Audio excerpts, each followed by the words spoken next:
Hi, this is Trent Chapman with Short Sale Genius. Have you ever had your commission cut by a bank in a short sale transaction? It's not a very good experience, not a very fun experience. You negotiated a listing agreement with your client and you negotiated your commission and you offered a commission amount to the buyer's agent on the MLS, and then all of a sudden at the end of the transaction the bank comes back and says, sorry, we're only going to pay you 4, we're only going to pay you 5% commission. Whatever you negotiate with your client is irrelevant to us. Now, on the surface, you think, wait a minute, how does a beneficiary of a note, the lender, actually have the power to dictate the terms of a contract between you and your seller, the listing contract? Now, they don't honestly have the power to do that. Unfortunately, too many agents have given up that power to lenders to the point that lenders now assume that they have that power to dictate the terms of a contract to which they're not even a party. Now, what if the reverse side was true, and if you had said that I want to get paid more than the listing contract, and you're telling the bank this, it would obviously not fly very well. They'd probably report you to the DRE. But on the flip side, they can do that to you, and they assume it's okay. So how do you deal with it when the bank says, we're not going to pay your full commission, take this much, otherwise we'll let it foreclose? There's not really a lot you can do unless you know when the bank's bluffing. Now, if you believe it or not, I'm just going to say this, banks do lie. Okay? They're going to tell you whatever they want to tell you. Their employees are taught lies so that they can collect more money. They're taught that certain things are guidelines so that you won't fight them.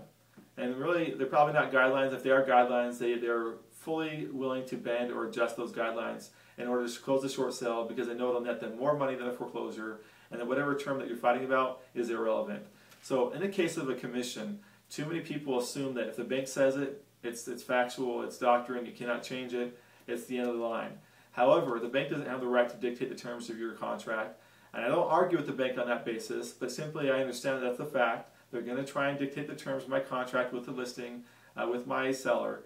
What I'm going to do is I'm going to talk to them on the basis that they understand what's going to net you more money, a short sale or a foreclosure.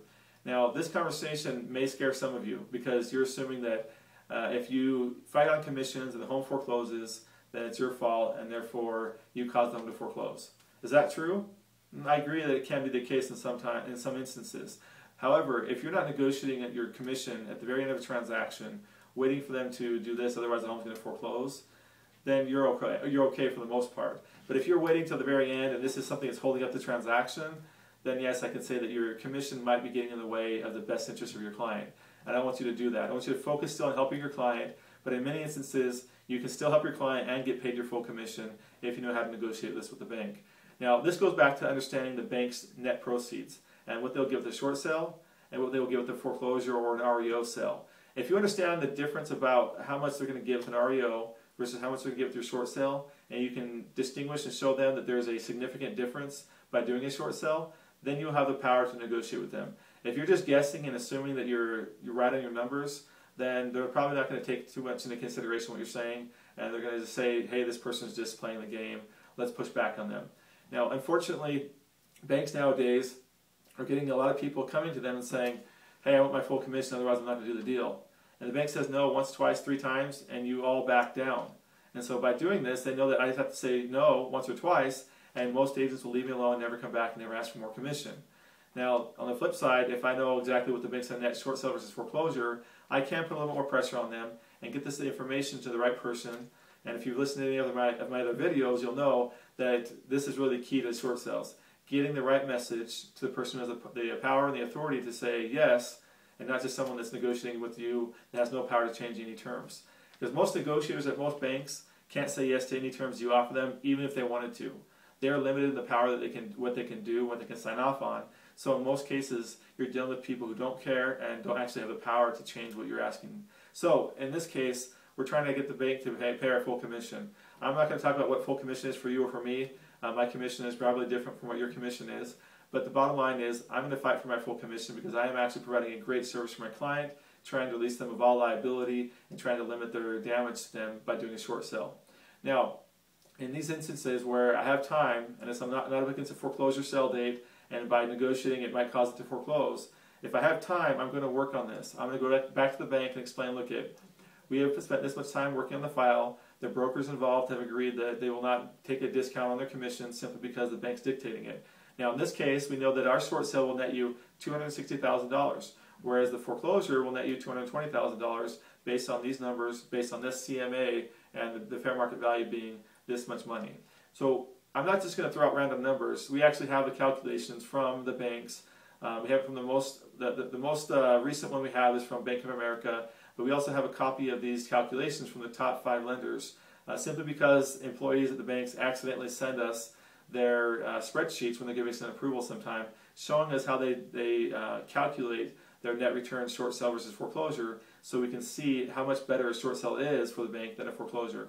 Knowing these numbers, we can now tell them, look, you're cutting my commission by 1 or 2%, and by doing so, you're basically saving yourself $6,000, but if it forecloses, it's going to cost you an additional $12,000. So it's better off for you guys to pay us the 6 and save the 12 rather than foreclose and lose more money.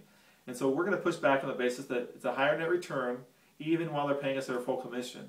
That they have to see that we understand, and we're basically telling them the client doesn't see really too much of a benefit during a short sale. I'm helping them out, and they've kind of pretty much given up on a short sale. They don't really care if it forecloses. So at this point, it's just a matter of I'm holding the deal together, but I'm almost sick and tired of it because you're cutting my commission. So let's make sure we can close this deal. Please approve of the net proceeds, which we've been offering you, with the full commission paid to both parties, both of the buyer's brokerage and the seller's brokerage, and make sure that this transaction can close in a timely manner. Now, this doesn't always work, and again, you'll probably have to fight it several times with someone of higher authority, because they are used to you coming back to them saying, I want my full commission.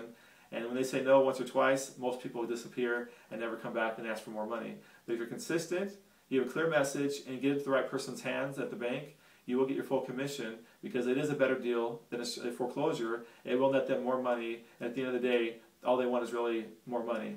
So if you'd like to watch more videos and find out more about how we can help you with your negotiations of short sales, go ahead and click on the Watch the Next Video button down below, and we'll get you to the next page.